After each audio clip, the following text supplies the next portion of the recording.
waxaana wanaagsan daawadayaal waa mar kale iyo barnaamijkeena xogta daahsoon oo aan ku soo qaadanayno isbedeladii ugu dambeeyay ee xaaladda colaaleed ee waddanka Itoobiya. Dhinacyada ku dagaalamaya Itoobiya oo isdhaafsaday eedeymo la xidhiidha xadgudubyo dhacay. Xukuumadda oo ku eedeysay Tigreegu inay dad ku xasuuqeen deegaanadii gobolka Amxaarada ee ay dib uga gurteen. iyo hoggaanka TPLF oo sheegay in imaanshihii ra'iisul wasaaraha ee furimaha dagaalku ay sababtay khasaare nafeed oo culus oo soo gaadhay militariga Itoobiya. barnaamijka waxaa kaloo qayb ka noqon doona faahfaahin ku saabsan noocyada dayuuradaha hubaysan ee aan duuliyaha lahayn ee loo filayo inay gacan ka geysteen isbedeladii dagaalka Itoobiya. khubaro militari oo arrintaa ka hadashay iyo xogo kale oo muhiim ah. ku soo dhawaada barnaamijka.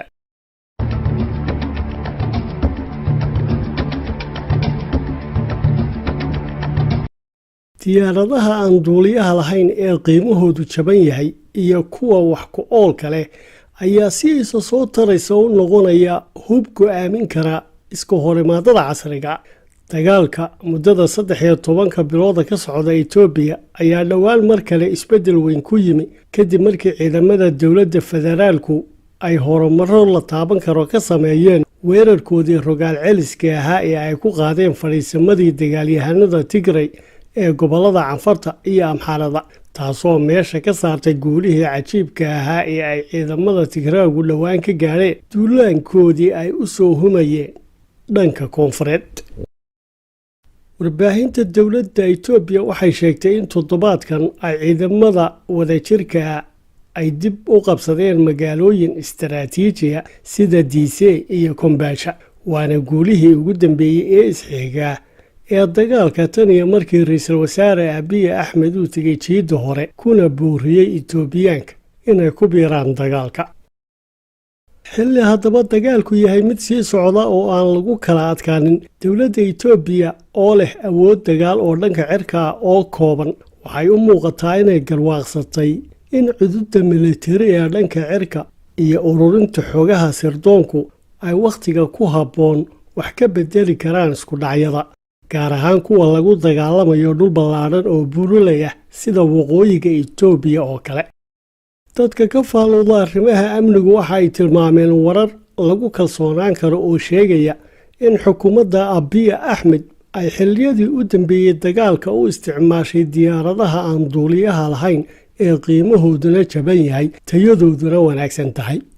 caddaymaha sawirada dayax-gacmeedyadu qaadeen waxay tilmaameen joogitaanka daroonta Shiinuhu sameeya ee Wing Lung 2 ee joogta saldhigyada ciidamada Itoobiya, kuwaasoo sawiradaasoo la qaaday bishii August. waxaana la helay calaamado xooggan oo muujinaya in diyaaradahan duuliyaha lahayn ee Iiraan ee noocoodu yahay Muhaajir ee ay la socdaan saldhigyadii dhulka laga hagi lahaa lagu arkay garoonka ciidamada cirka Itoobiya ee Samara ee gobolka Canfarta. iyadoo dowladda Itoobiya sidoo kale ay sheegtay inay la xidhiidhay dalka Turkiga oo ay ka codsatay dhowr diyaaradood oo nooca Bayraktar TB2 ahna diyaarado raqiis oo la xaqiijiyay kaalintooda dagaalka si adagna loogu adeegsaday colaado sanadihii ugu dambeeyay ka dhacayay meelo kala duwan. diyaaradaha aan duuliyaha lahaynna sidoodaba waxay keenaan dhowr awoodood oo la doonayo inay isugu geeyaan hal xidhmo oo wax ku oola, iyagoo wada qabanaya shaqooyin badan oo isku dhafan sida xog ururinta, sahanka, sawir qaadista, calaamadinta bartilmaameedka iyo kartida weerarada. arrimaha oo go'aamin kara natiijada iska horimaadka haddii si habboon loo isticmaalo diyaaradaha aan duuliyaha lahayn.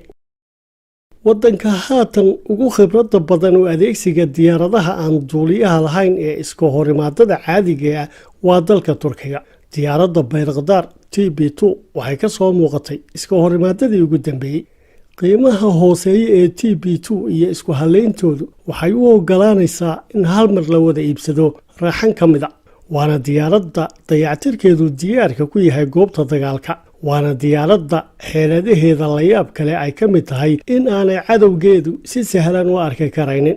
diyaaradda oo ay aad u yar tahay in laga guulaysto.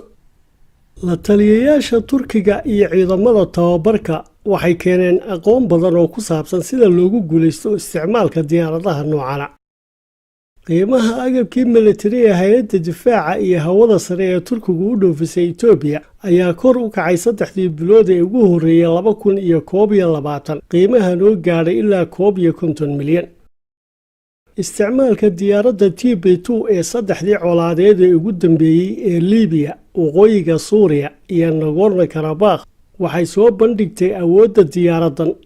iyagoo horumarka ay ka sameeyeen dagaaladaasina ay ka dhigeen diyaaradaha aan duuliyaha lahayn qalab muhiim u ah dagaalada oo ka hortagi kara hubka iyo ciidamada jooga goobaha colaadda. sidoo kale waxaa lagu arkay gudaha Itoobiya diyaaradda aan duuliyaha lahayn ee Iiraan ee loo yaqaano Muhajir 6, waana diyaaradda daroonta ee inkastoo ay duuli karto masaafo xadidan, haddana ay suuragalka u tahay inay taakula siiso cutubyada ciidamada dhulka iyadoo u gudbinaysa taliyayaasha xogta dhaqdhaqaaqa cadowga, waxaana ay awood u leedahay inay burburiso gawaarida dagaalka iyo kuwa kale ee ciidamada marka ay ku rido bambooyinka la hago ee qaasi. halkaa waxaa iyana ah daroonta Shiinuhu farsameeyay ee noocoodu yahay Wing Long oo ah diyaarad hubaysan, taasoo lagu arkay saldhigyada ciidamada cirka ee Itoobiya. waana diyaaradda masaafo dheer duulimaad ku jiri karta, qaadina karta hub fara badan. waana diyaaradda awood u leh inay duusho joog aad u sarreeya kana fogaan karta inta badan hubka lidka diyaaradaha, iyadoo si qoto dheer u kor duulaysa dhulka cadowga si ay u raadiso oo u calaamadiso xarumaha taliska iyo hagidda iyo bakhaarada hubka iyo rasaasta. waana diyaaradda iyadoo weli hawada ku jirta u diraysa saldhigga hogaaminta xogihii ay soo ururisay, dabeetana gantaalaha ay sidato ama bambooyin culus oo meel kale laga soo ridayo ku burburinaysa bartilmaameedyada qiimaha sare ee cadowga dhabarkiisa ku yaala, iyadoo madaxdayada dagaalka ee ku rakaban gantaalaheeda oo miisaankoodu yahay 1000 rodol ay ku filan yihiin in lagu duqeeyo xarumaha taliska. xarumaha taliskuna waxay ahmiyad weyn u leeyihiin dagaalada, iyadoo waxyeello la gaarsiiyana ay saameyn ku yeelanayso natiijada dagaal xilligaa socda. tusaale ahaan waxaa jirtay in colaadii Liibiya markii maalin gudaheed Xaftar laga wada qabsaday 6 magaalo oo xeebta galbeed ku dherarnaa, ay ka hor weerarkii dhanka dhulka ee lagu qaaday ay diyaarado daroonihii toogteen oo dileen 9 sarkaal ee ahaa taliska ciidamada Xaftar ee jiida galbeed. dabeetana ay ciidamadii ay xukumayeenna talis la'aan dagaalami kari waaye oo wixii yaacay mooyaane intoodii kale la wada qabqabtay. isla dagaalka qaybihiisii dambana waxaynu maqlaynay in saldhig kasta oo ciidanka Liibiya ay weeraraan uu qofka loogu hordilayay noqonayay taliyihii saldhiggaasi, sida 3 saldhig ee ugu muhiimsanaa ee kala ahaa saldhigga ciidanka cirka ee Alwidia, garoonka diyaaradaha ee Tripoli iyo taliskii dhexe ee magaalada Tarhuna. waana dhacdooyinka dagaal ee soo shabaha waxaa dhowaan ka dhacayay aagagii dagaal ee Diise iyo Kombaasha ee waddanka Itoobiya, halkaa oo la sheegay in maalin gudaheed lagu dilay 11 sarkaal oo ciidanka Tigreega hogaaminayay, taasoo keentay inay ciidankii dib uga baxaan aagga markii ay waayeen taliyayaashoodii abaanduulka iyo dagaalgelinta ee furimaha hore, iyagoo caladii ay ka qaadeen dilka taliyayaashoodana ay markii ay sii baxayeen toogteen oo dileen cid kasta oo amxaara ah oo ishoodu qabato, sida ay warbixin ku soo saartay xukuumadda Itoobiya, inkastoo aanay Tigreegu arrintaa qaranin. dhammaan diyaaradaha aan duuliyaha lahayn ayaa sahamiya goobaha dagaalka iyadoo laga hagayo saldhigyo ka durugsan. falanqeeyayaasha militari, khubarada sirdoonka, saldhigyada howlgelinta iyo taliyayaasha ciidamada ee goobaha dagaalka ayaa daalacan kara oo wadaagi kara sawirada muuqaalada sare leh ee ay diyaaradaha daroontu ka soo dirayaan hawada ay colaaddu ku meersan tahay ee ay maaxayaan, iyagoo sawir cad oo ay saraakiishaasi ku go'aan qaadan karaan ka siinaya goobta dagaalka iyo fadhiisimada cadowga.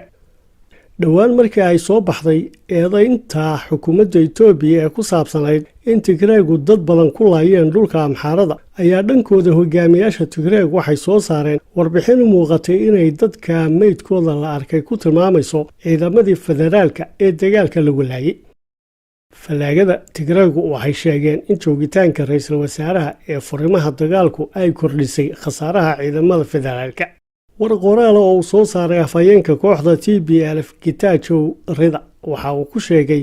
in go'aankii Abiy Ahmed uu ku tigay goobta dagaalku uu sababay dhimasho iyo dhaawac soo gaadhay ciidamada federaalka Itoobiya iyo xulafadooda.